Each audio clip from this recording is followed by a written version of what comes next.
Bari fengo setan le kosan.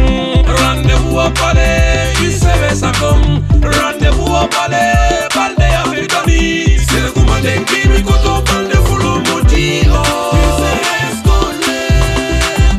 Et si dans le site à casa con lo bella nigi. Oh, il se esconde. C'est le commandant qui andando io bari lolo. Il se esconde. Presidente vai attaccare se non le dico. Il se esconde.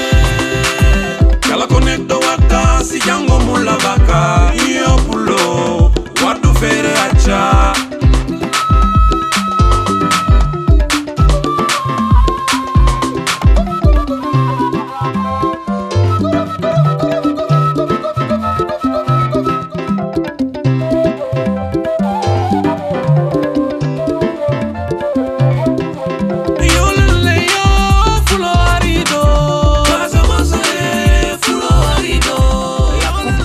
Ziguinchor constitue l'événement sportif majeur de la capitale sud du pays.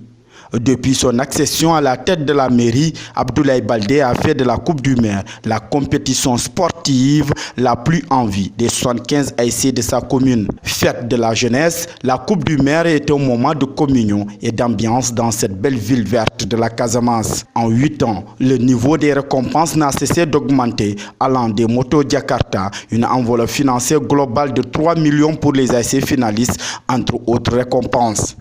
L'édition 2016 n'a pas dérogé à la règle. Le samedi 25 février 2017, Ziguinchor est encore plongé dans les moments forts de la Coupe du Maire. Vers 11h du matin, c'est la visite des ASC finalistes en cadet, Corentas, GSK, et en senior, Espoir de Kandialan, Yamatogne.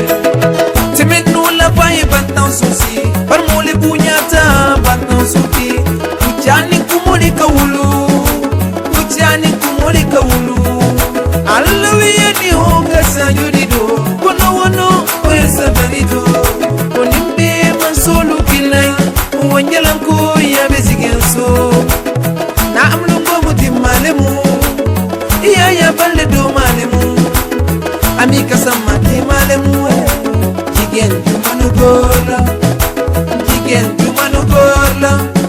Ibotani bala sobeyal, ibotani bala daji gola. Samanya kita beru kande, kire mukabu. Imbe masulu kilai, alai balde masabare mu.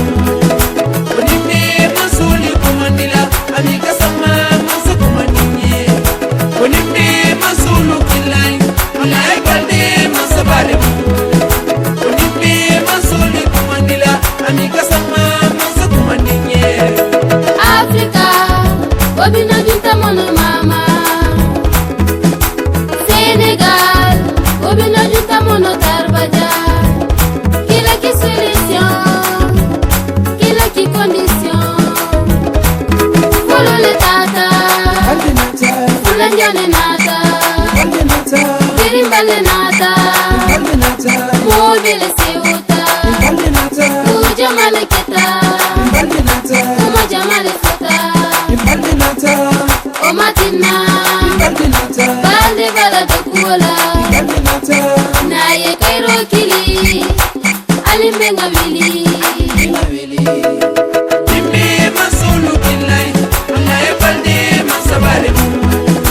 Onimbe masuli kumandila, amika sama masu kumaninye. Onimbe masulu kilai, alai balde masabare mu. Onimbe masuli kumandila.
maa ngi sant ñëpp ñu fi teew may jël kaddu gi ci turu maire Abdoulaye Baldé daanaka moom moo waroon jël kaddu gi waaye dafa fekk yaramam xaw a sutante malgré loolu mu ne dina teew mais ma waxal ko ci turam donc ñu ngi féliciter d'abord ASC GCK bu Kandialang. nee na ñu ngi féliciter d'abord ASC GCK bu Kandialang. parce que comme ni ko président bi waxee ASC bu miin final la. nee na comme ni ko président bi waxee ASC bu miin final la. parce que da foog naa képp kuy joué nawetaan fii si Ziguinchor da nga ñaan yàlla joué final coupe du maire. nee na képp koo xamante ne da ngay joué nawetaan fii si Ziguinchor da nga ñaan yàlla joué final coupe de maire. parce que comme nu may rappelé rek tey boo gisee ñëpp am engouement di def si nawetaan. nee na boo gisee ñëpp àndandoo di def si nawetaan. parce que dafa am ku soxali nawetaan. nee na dafa am koo xamante ne dafa soxali nawetaan. parce que ñun buñ daan joué nawetaan bu njëkk ba. nee na ñoom buñ daan joué nawetaan bu njëkk ba. bu final day jot. bu final daan jot. dañuy wër dëkk yi dem Dakar dem fu nekk di wuti parrain. nee na dañuy wër dëkk yi dem Dakar dem fu nekk di wuti parrain. donc bu ñu yàlla indilee jëmm ji. bu ñu yàlla sunu borom bi tabaraka wa taala amat jëmm ju mel na président Abdoulaye Baldé. mu ñëw depuis daanaka 2004. mu ñëw depuis 2004. avant 2004 sax parce que entrée politique am la def 2005. nee na avant 2004 ndax entrée politique am la def 2005. bu mu ñëwee xale yi la njëkk a àndal. nee na bi mu ñëwee xale yi la njëkk a tàllal loxoom ànd ak xale yi. di leen jàppale. di leen jàppale. si la jeunesse su Ziguinchor gëj a tumuranke. c'est la jeunesse su Ziguinchor gëj a jaaxle gëj a tumuranke. di dem uti ay parrain feneen. di dem di taxawaalu ji feneen di fi wuti ay parrain. te tey fu mu toll nii nit ñi ñooy jóge ba Saint-Louis ba Kaolack di ñu uti si fi parrain. tey nag nit ñi ñooy jóge ba yeneen dëkk yi ay Saint-Louis Kaolack fu ne di ñëw ba Ziguinchor di xëccoog Abdoulaye Baldé di ko jël di ko def parrain. kon nag loolu sant yàlla bu bari la. nee na loolu nag sant sunu borom bi tabaraka wa taala bu bare la. parce que kenn xalaatul woon ni nit dina jóge noor ñëw di ñu ut si fii. ndax kenn xalaatul woon ni nit dana jóge noor ñëw di wut si fii njariñ fii si Casamance. parce que lu am solo mooy dama koy wax teel parce que boo gisee jàmm di am parce que jeunesse bi dafay épanouir day foo. nee na boo gisee jàmm di am mooy jeunesse bi foo leen fekk ñoo ngi wut jàmm ñoo ngi dajaloo di foo di kaf di ree. et loolu dafa am solo. te loolu nag dafa am solo trop. parce que tey feetu jeunesse bi la. tey nag bisu jeunesse bi la feetu jeunesse bi la. mais aussi bésu delloo njukkal Abdoulaye Baldé. waaye nag bisu delloo njukkal président Abdoulaye Baldé la. comme nitu jàmm la. comme nitu jàmm la. dañu bëgg tey affaire bi doon fet ñu jóge si jàmm comme d'habitude. dañu bëgg nag affaire bi nu commencé ak si bisimilah rahmaani rahim mu egg si alhamdulilahi rabbil alamin lépp di jàmm ak salaam comme ni nga xamante ni moo nekk si borom bis bi tey. donc tey ku gagné coupe bi. tey ku gagné coupe bi. am nga 750 000 francs. am nga 750 000 francs. bi nga xam ne Abdoulaye Baldé moom la bi nga xamante ni Abdoulaye Baldé moo ko jagleel équipe bi gagné. équipe bu perte ñaanuma GSK perte dañu ñaan coupe bi ñëw GSK. nee na équipe bu perte nag waaye ñaanul équipe bi perte équipe bi dafa ñaan yàlla coupe bi ñëw fi. donc Corinthians dina am 500 000. nee na kon Corinthians dana am 500 000.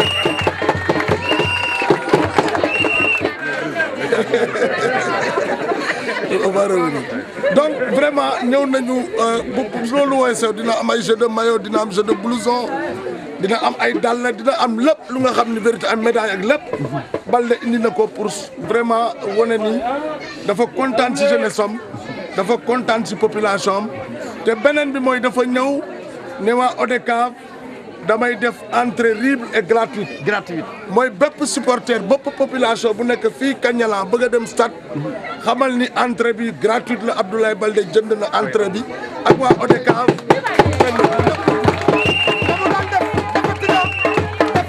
defatina la mu daan def gratuite ga mu daan def defatina ka léegi bu kenn xalaat ne daan la jàpp si porte bi na ngeen teel sol seen t-shirt teel a dem si porte ji te xam ni gratuite la kenn du dugg kenn du dëgg bee kenn du paas loolu la Abdoulaye Baldé defati. beneen bi dafa doon nañu équipe cadette bu nekk 150 t-shirt mu ngi ci yoon dafa xaw a tardé mais bu egsee dinañu jëbbal président bi t-shirt yi. nee na équipe bu ne cadet bu ne jox na la 150 t-shirt yi dafa egseegul waaye bu egsee daanu jox président ASC bi daanu ko jox t-shirt yi. beneen bi mooy lu am solo la dëgg na du sport mais dafa am solo parce que quartier bi la concerne. parce que bu ñuy ñëw sànq si marché bi am na ñuy doon wax tali bi. waaw nee na bi ñuy ñëw si yoon bi marché bi am na ñu doon wax tali bi yoon bi. di leen yëgal peut-être délégué de quartier mu ngi nii toog. nee na di leen yëgal délégué de quartier mi ngi nii toog. am na réunion bu ñu leen oo gouvernance oo leen mairie. am na réunion bu ñu leen woo gouvernance woo leen mairie. won leen tali yi ñu tànn pour defar leen ren ji. won leen tali yi ñu tànn pour defar leen ren ji. mooy programme bu ñu wax Promoville. mooy programme bi noo programme Promoville. donc tali Kandialang bii mooy boulevard bi dem ba Alwar. nee na tali Kandialang muy boulevard bi jëm ba Alwar. bokk na si première phase bu nga xam ne normalement war na démarrer au mois d'avril. bokk na si première phase bi nga xamante ne war na démarrer mois de avril bii. Abdoulaye Baldé jaar na fi fekkee man daf ma fekk maa ngi Allemagne. nee na président Abdoulaye Baldé jaar na fi fekk na boobu moom mi ngi Allemagne. mu ngi ànd ak bailleurs yi war a financer ak techniciens yi ñu jël yoon bi boulevard bi dem ba Kandialang. mi ngi ànd ak bailleurs yi war a financer ak techniciens yi nga xamante ni ñu jaar si boulevard bi. bu mu rombee mu ooma de Allemagne mu ne ma maa ngi jógee sa koñ ma ne ko fan su papa mu ne ma déedéet Kandialang. mu ni ko bi mu rombee mu woo ko mu ni ko maa ngi jóge sa koñ mu ni ko su ko papa mu ni ko déedéet mu ni ko Kandialang. mu doon kontante bu rëy si man. mu doon kontante bu rëy si moom. adduna nag ndànk la. addina nag muñ leen te xam ne ndànk la. Baldé bu ngi xalaat Kandialang. Baldé mi ngi xalaat Kandialang. bu soobee la première phase mooy bii. bu soobee yàlla première phase am na yeneen tali mu concerné ci biir Kandialang. beneen tali bu jógee Neema du mu sa camp militaire dem ba kii ak beneen yoon bu jógee côté ñoom Seydou Sané wàcc ñëw ba Djibok lycée Djibok boobu yëpp c'est comme mais si deuxième phase bi lay dem agent voyé ngi ni toog temps yi rek la ñu validé ay kilomètres yu bëri tali yu nga xam ni Ziguinchor bu soobee dañu ñaan fii ba juróomi at ba Baldé di fi jógee Ziguinchor dina changer radicalement loolu Baldé bu mu ñëwee dafa tàmbali si escale tey doo fa gis benn mbedd bu am suuf deuxième programme bi mooy les quartiers nu mu tudd périphériques Kandialang bu soobee yàlla du ma ko bàyyi benn kii fu muy xeef Kanjala laa koy wax moom xam na ci dara donc bu soobee yàlla nañu toog muñ nit ñi bañ ñu nax xam ne buñ fi nekkoon nit nekk na fi 26 ans gis nañ ñaata kilomètre de tali la. te defi fi dara. kii defagul fukki at gis nañ lu mu fi defagul donc yaakaar la rek loolu laa leen di ñaan dëgg la bu doon ñële waxuñu ko dinañ duñ leen waxoon lii donc du politique du leneen mais leeral la rek donc maire si gannaaw lu muy def yëpp comme entrée gratuite et libre la président maire daf leen jox enveloppe 50 000 pour ngeen jox seen supporters yi ñu mën a jël car ñu dem donc 50 000 yaa ngi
Amiga sama masa kumaninye Mentel la badi maluma ala barka Mentel la sinyo maluma ala barka Mentel la badi maluma ala barka Mentel la sinyo maluma ala barka Allah julo fele kolla julo fele Allah julo fele udam ko kolla julo fele Allah julo fele jeru kolla julo fele Allah julo fele udam kolla julo fele Allah julo fele tamba kunna julo fele Allah julo fele kami kolla julo fele Allah julo fele dune kolla julo fele Allah julo fele nagri kolla julo fele Allah julo fele jeru kolla julo fele Allah julo fele dana kolla julo fele Kermen donata kermen abele bicho Kermen donata kermen abele bicho Eskaru nata kermen abele bicho Sirale nata kermen abele bicho Temutu nata temutu abele bicho Temutu nata temutu abele bicho Temutu nata temutu abele bicho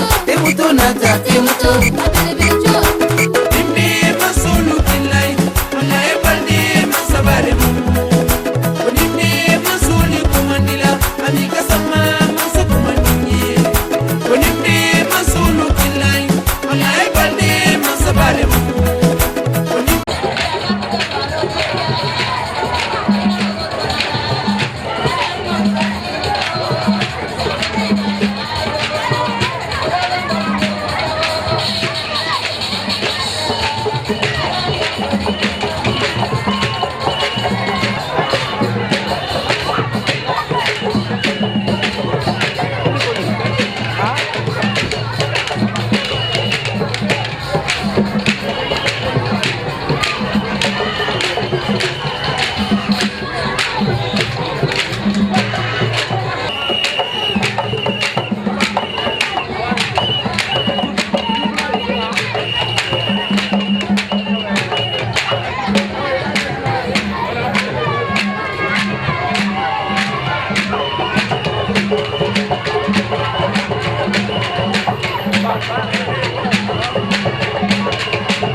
L'organisation de cette Coupe du Maire au niveau de Yamatogne a été un double défi.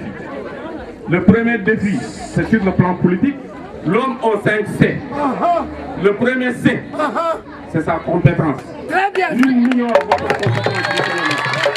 Vous abordez pour que vous soyez à ses côtés. C'est grâce à cette compétence-là. Monsieur le président de l'UCS, vous avez manifesté cette croyance-là par le symbole de la paix. L'habit blanc que vous portez tous les jours n'est pas gratuit. Ça symbolise la paix. Vous êtes un homme croyant parce que dans votre parti, vous l'avez symbolisé. Ceux qui viennent à l'UCS le savent très bien. J'y crois, j'y adhère. Vous avez confiance en vous. Sinon, vous n'allez pas créer l'UCS. Donc, vous êtes un homme croyant. Que Dieu vous prête longue vie et que vous pouvez atteindre vos objectifs.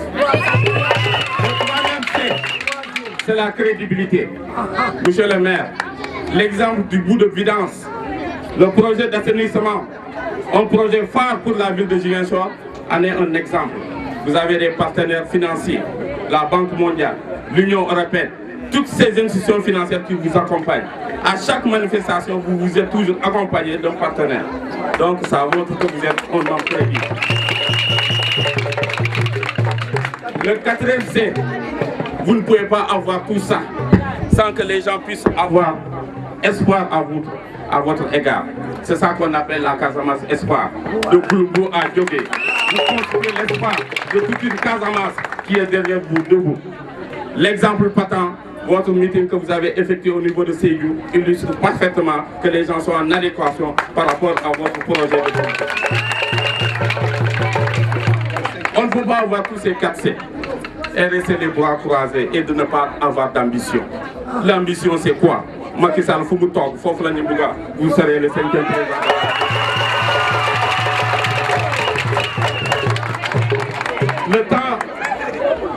Le temps ne nous permet pas de tout dire. Pardonnez-moi, je vais m'arrêter à ce niveau. Il fait très chaud. Et nous souhaitons que le fair play puisse dominer. C'est vrai, c'est une coupe du maire. Nous souhaitons que le vainqueur soit au niveau de l'ASC Yamaton.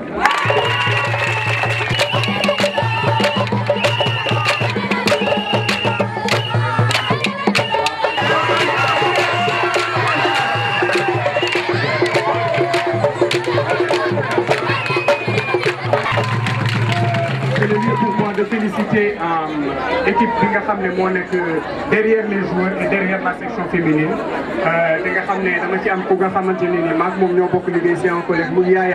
C'est la première fois si ASC m'a été parole.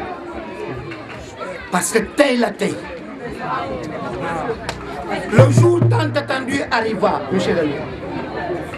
Manglais Santa, il a gueule. Son nanguloon pour ma jël parole tey duñ ma jox parole maa ngi lay sant di la gërëm maa ngi annoncé wu fii si sa kanam ñaari finalistes yi ak jaune jox naa ku nekk benn soirée dansante location totale pour 150 000 monsieur le maire pour vous accompagner pour seen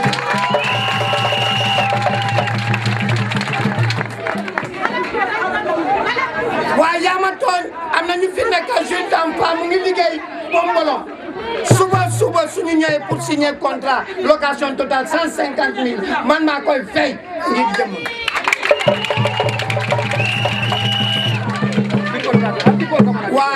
waa Kanjala tay bu yaa ngi toog fii suba na ñu ñëw signer seen contrat bi dinaa ko fay. waa zone bi. Idrissa Seck mu ngi fi na ngeen ñëw dinaa ko fay ça fait 450 000.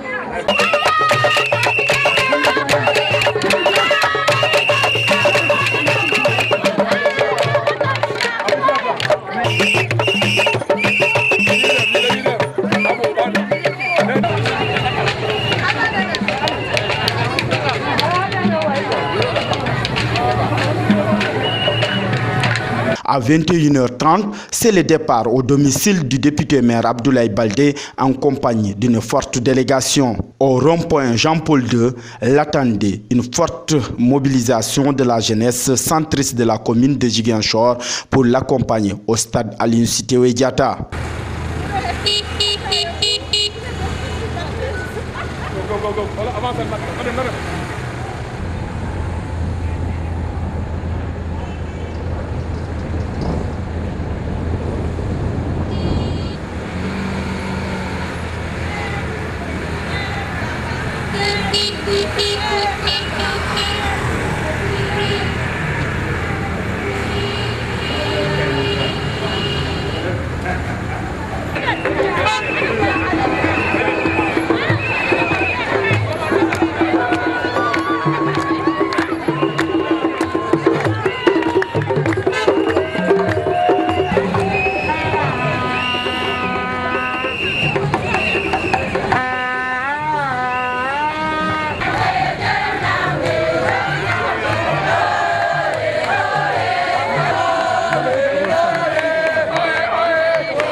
saison.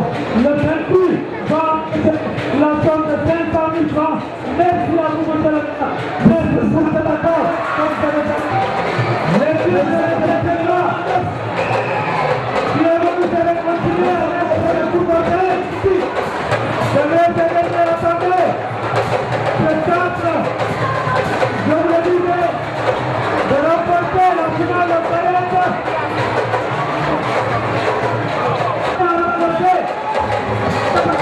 Pour la première fois, la Coupe du Monde, malheureusement,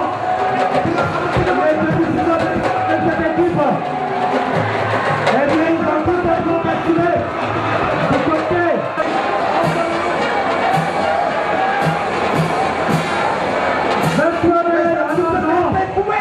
En perdant, et une enveloppe de 500 000 francs CFA. Donc les équipes sont déjà arrivées et donc ont noté la descente du parrain de cette finale, le premier magistrat de la ville de Ziguinchor, l'honorable député, M. Abdoulaye Baldé, des centres de collaboration. Et bien donc, comme si la ville de la nationale, on va nous offrir.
Des arbitres qui auront des équipements, donc les amis qui vont de l'IFEC. Monsieur, je m'appelle donc le gouvernement est parti, vous allez me permettre de passer mon chrono.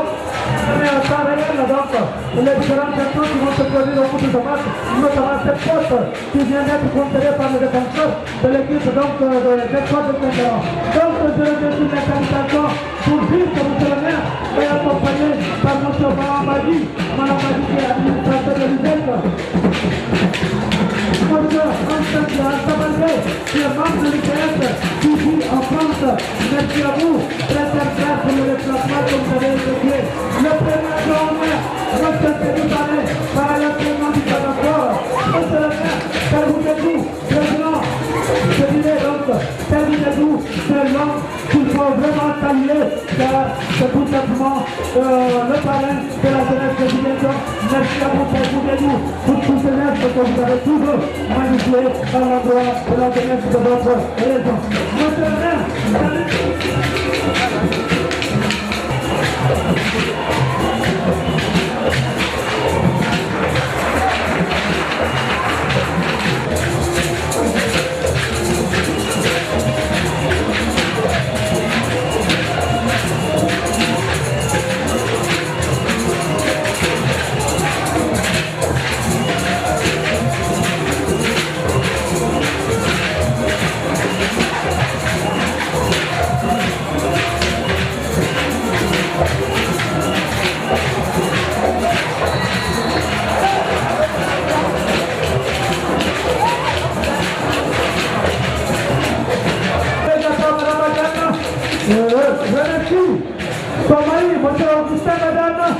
remercie la troupe Alekada, remercie la police, la fanfare, la Croix-Rouge, les ASC, la presse locale, remercie toutes les ASC de la commune de Ziguinchor, les ASC de la zone de Gladys, de la zone de Boutouba-Kamalapuna, de la zone Ndéane, de la zone de Namport, de la zone de Niasia. Monsieur Ousmane Tao remercie tous les présidents de zone, notamment Monsieur Talibé Diallo, président de la zone 1 de l'hôpital de Ziguinchor, Monsieur Moustapha de l'hôpital de Ziguinchor, Monsieur Ousmane Tao remercie tout le public qui s'est déplacé pour venir prendre part à cette belle finale, à cette belle fête de la jeunesse. Monsieur Ousmane Tao remercie son parrain, l'honorable député maire Abdoulaye Baldé et l'ensemble de la délégation qui l'a accompagné ce soir.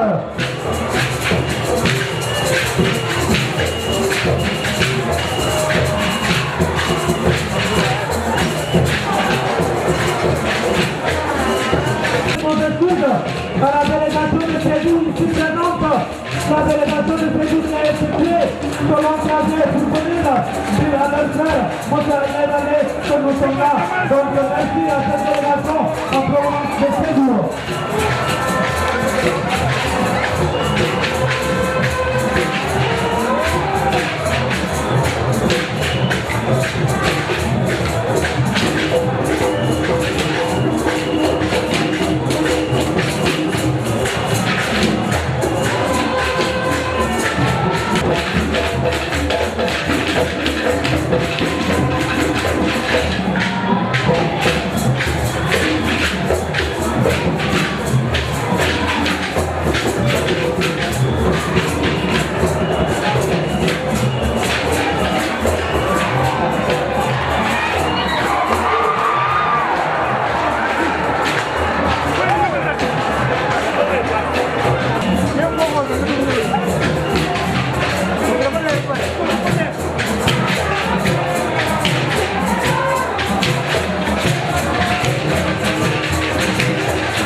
de la Légion de Ziguinchor, sans ouvrir ce soir comme cadeau à monsieur le maire, Abdoulaye Baldé, à l'occasion de cette finale. Donc nous appelons les responsables de la SLA de Yamoukone de s'approcher. Cette pièce de nous allons monsieur le maire applaudissez, s'il vous plaît. Entrée de nous allons, merci à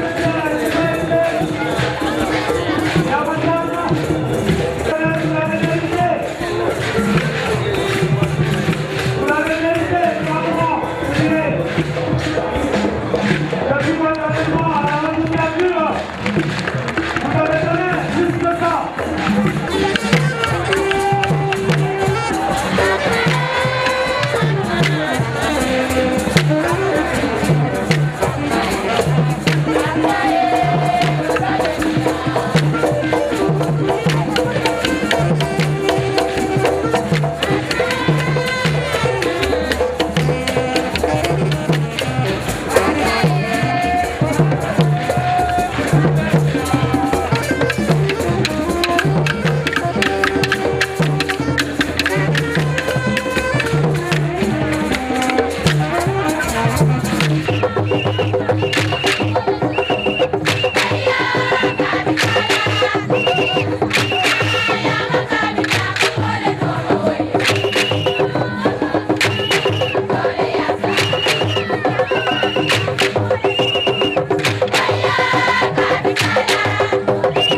l'équipe de Yamaton de revenir très rapidement.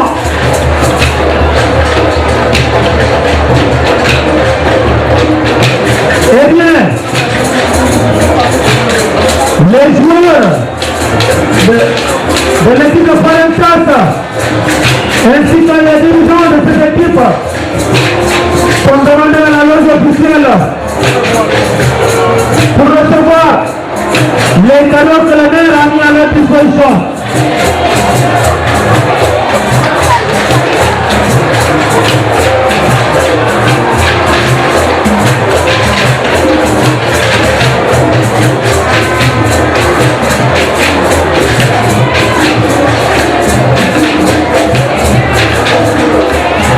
Je rappelle que ces cadets de Forentas vont recevoir 11 de maillot, 11 de blouson, un ballon, 11 de 150 t-shirts, 23 médailles en argent, un caleçon madame et une enveloppe financière de 500 000 francs CFA.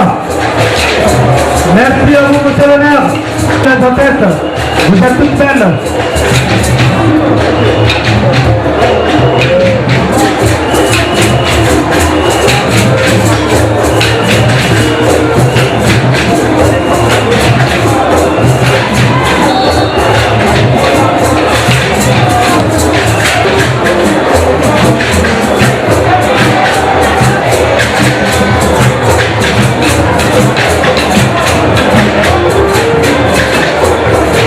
Les cadets de Forentas et les officiels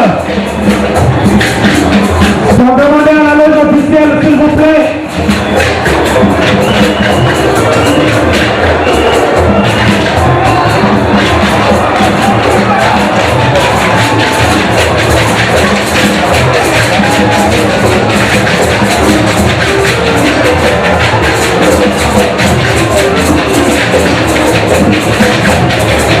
Les cadets de Forentas, pour la première fois, je rappelle que c'est sa première coupe communale.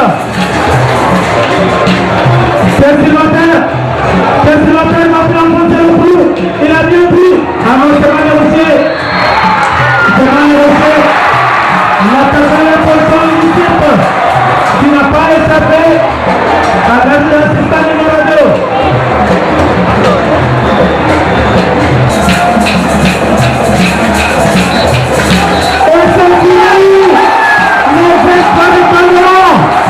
Qui remporte le trophée communal pour l'édition 2016.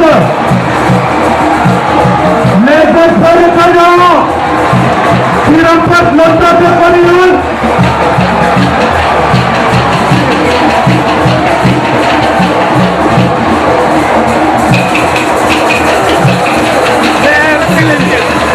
Le représentant de la CRA, s'il vous plaît, rapprochez-vous de la loge officielle. La CRA va recevoir, on leur les équipements.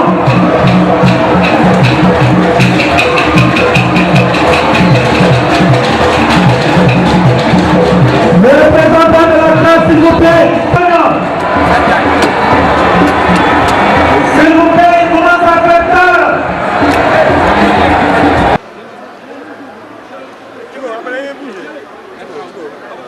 Les joueurs de la montagne qui vont recevoir leur médaille en argent.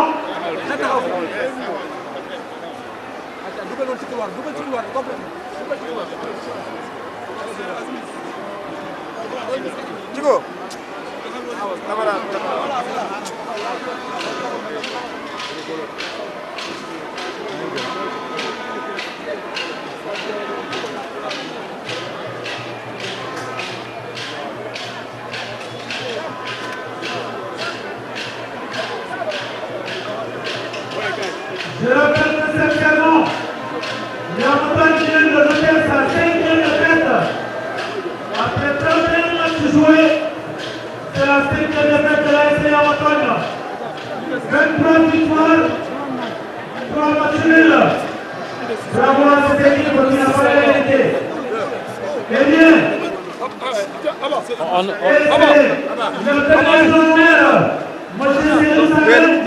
le coach. Qui va remettre les jeux de blouson au capitaine de Yamato, le Siasan de Malaise.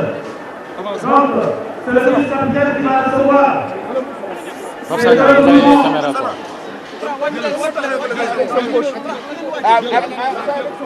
Ceetu xoolal da ngay taw ceetu waa ji sécurité bi Eh bien, ci sécurité bi ngay taxaw mais fii on voit pas les gars grand du ñu gis ne caméra yi ñu. eh bien, les jeux de blouson de l'ASC Yamato ont été remis par le PDG au maire, par le président du Casa Sport, monsieur Seydouane, ainsi que l'enveloppe financière de 700 000 francs.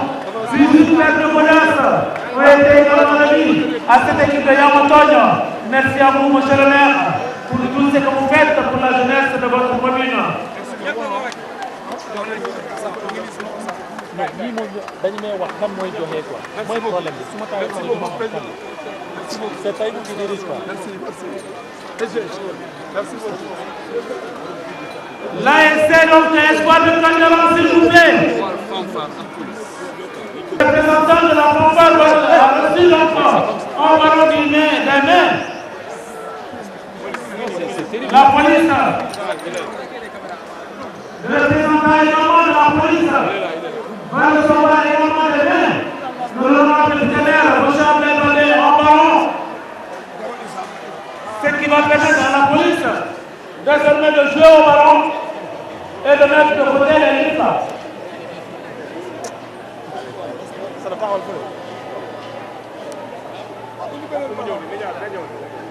Voilà. L'équipe des espoirs de Kandialang, s'il vous plaît. L'équipe des espoirs de Kandialang.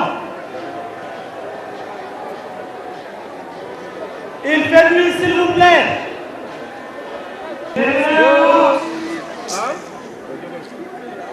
Pour cette équipe de club,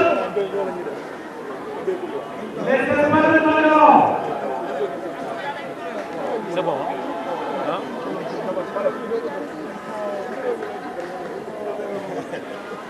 da ngay dugg ci caméra bi ci kii bi taxawal fii dañu nga taxaw ñu wax baaxul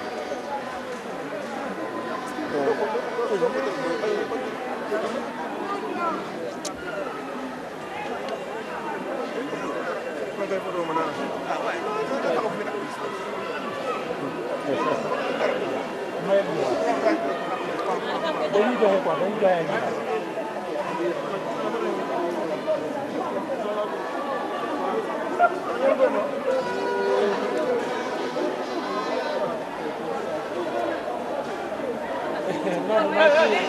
non kii moom ko photo quoi moom ko photo mooy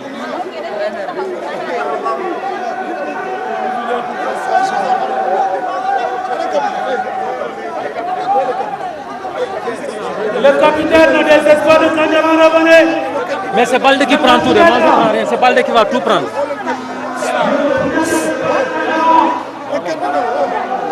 Hein? Non.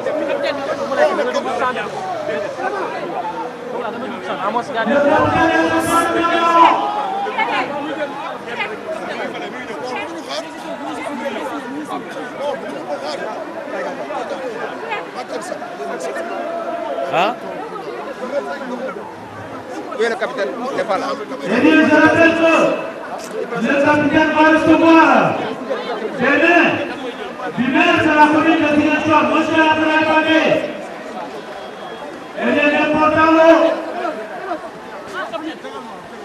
notamment des jeux de blouson, des paires de soucis au nombre de 18.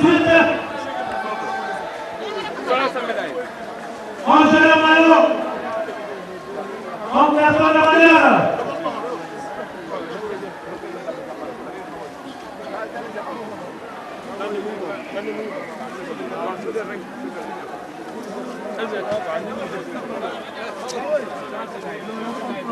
Voilà.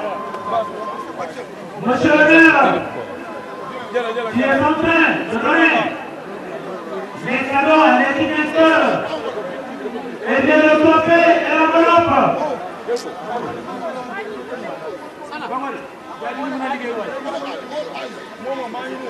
trophée et la valable. Le trophée, eh bien, il enveloppe 1 million de francs CFA au capitaine des espoirs de Canada.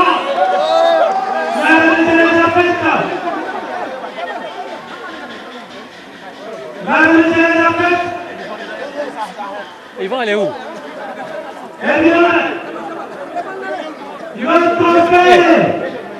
Mais quand il y a le coup, Le trophée, le capitaine toujours.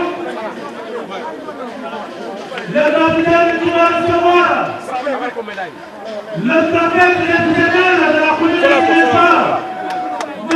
Abdoulaye Baldé. Et ça fait le trophée de la capitaine de la ville à M. Kalou Djedou. Kalou Djedou, il apporte ce trophée. C'est de la commune, M. Abdoulaye Baldé. Mais également, au premier journée, à qui le a été fait, Comment ça va? au chef de Jérusalem, au maire de la commune de Jérusalem, et également, Oui, je voudrais d'abord me réjouir de la parfaite organisation de cette finale. Féliciter très sincèrement le président de l'ODCAV, féliciter l'ORCAV, mais aussi les zones, les présidents de zone, les présidents d'ASC, les supporters et les joueurs qui se sont donnés corps et âme pour nous offrir un beau spectacle. Donc aujourd'hui, je suis très fier de ce que j'ai vu. Je suis très fier de la jeunesse des Ziguinchor qui a montré un beau visage aussi bien sur les gradins que sur le terrain. Donc le message que je voulais leur dire, c'est de persévérer, c'est de continuer à travailler de manière à toujours être une pépinière pour le Casa Sport qui est notre équipe Fagnon, qui, je le souhaite, doit renouveler avec la victoire pour nous amener encore une fois des coupes.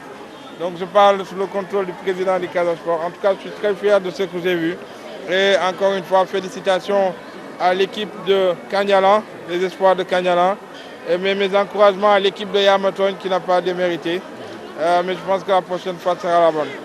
Même si je devais être candidat à la présidentielle, la présidentielle c'est 2019, donc il reste encore 2018, 2017 et 2018. Donc par conséquent, ce n'est pas ma dernière finale. Si Dieu le veut bien, je serai encore là l'année prochaine et puis les années qui viennent pour présider cette belle fête de la jeunesse qui clôture en fait de façon avec grandiose, avec beaucoup de faste la saison navétane au niveau des Ziguinchor. Je pense qu'aujourd'hui, aussi bien dans les gardins, dans les arcades de la ville, tout le monde sentait la fête.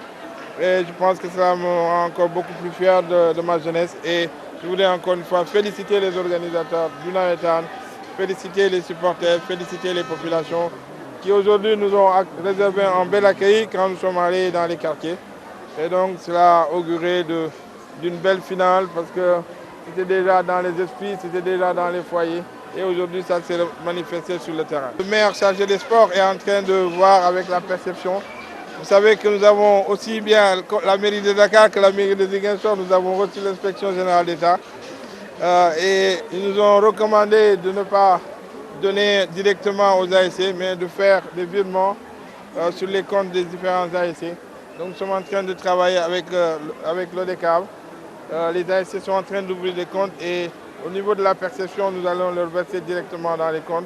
Et j'ai demandé aussi à l'adjoint chargé des sports de veiller à ce que les clubs traditionnels ouvrent leur compte, mais aussi les sports affiliés, les mouvements FLA, tous ceux qui concernent, en tout cas tous ceux qui pratiquent le sport au niveau de notre commune doivent en tout cas se sentir concernés parce que cette subvention doit aussi aller au basket, au handball, aux arts martiaux, mais aussi au mouvement FLA. Je trouvais que c'était très long, c'est vrai, c'était très long. Moi, je pense qu'il y avait aussi les phases nationales qui étaient organisées ici au mois d'août et peut-être que ça fait que la saison a démarré assez tardivement. Aussi, il y a 75 équipes au niveau de notre ville.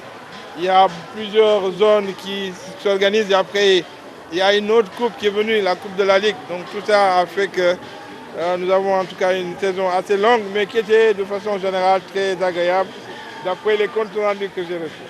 Le Stade Néma, je suis encore une fois avec le premier adjoint au maire qui a ce dossier-là, qui était en train de travailler avec une équipe d'Italiens, qui est aussi en train de travailler avec une équipe de Français. Il semble qu'avec les Français, c'est beaucoup plus avancé. Donc nous sommes en train de pousser pour que nous puissions réhabiliter très rapidement le stade Jules-François Bertrand Bocandé. Et puis de manière à ce que les gens puissent organiser des rencontres aussi bien ici que là-bas. Je voudrais d'abord manifester toute ma solidarité à Khalifa Ababacar Sall, que j'ai essayé d'appeler au téléphone pour lui manifester ma solidarité, pour lui manifester mon amitié et mon soutien dans cette épreuve. Mais je pense qu'en dehors de ça, pour ce qui me concerne, c'est de la manipulation. J'ai été bien entendu audité au même titre que la mairie de Saint-Louis, la mairie de Dakar, la mairie de Thiès, la mairie de Guédiawaye, de Fatick et de Kaolack. Mais pour ce qui concerne la mairie de Ziguinchor, je peux vous assurer que nous n'avons eu aucune remarque sur le plan financier, aucune remarque qui concerne une quelconque malversation. La seule remarque qui concerne les affaires financières, c'est que la mairie me doit de l'argent et qu'il doit me rembourser mon manque à gagner. Donc par conséquent, je n'ai pas de problème à se faire, de soucis à se faire à ce niveau-là. Nous avons eu 122 recommandations dans le rapport. Les 22 concernent la commune de Ziguinchor et les autres concernent les ministères, la préfecture, la gouvernance et un certain nombre de services de l'État. Donc il n'y a pas de problème de ce point de vue-là.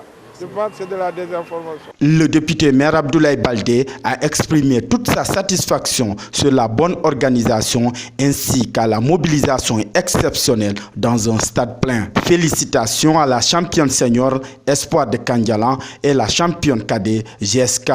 L'ami de la jeunesse Abdoulaye Baldé donne rendez-vous pour la prochaine édition avec d'autres surprises.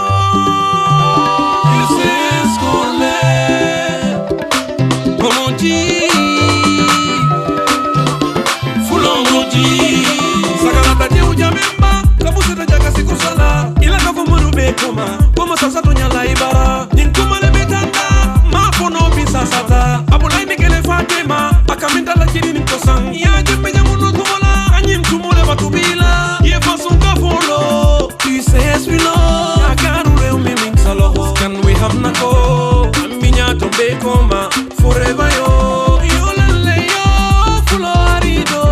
Casa masare, full arido. Yo lele yo, balde arido. Si choro kolule, balde arido. Se kumande bibi koto balde full moji oh. Ese esconde, que si tole sita casa kolume la digi oh. Ese esconde, que la come la go andando ye barilo.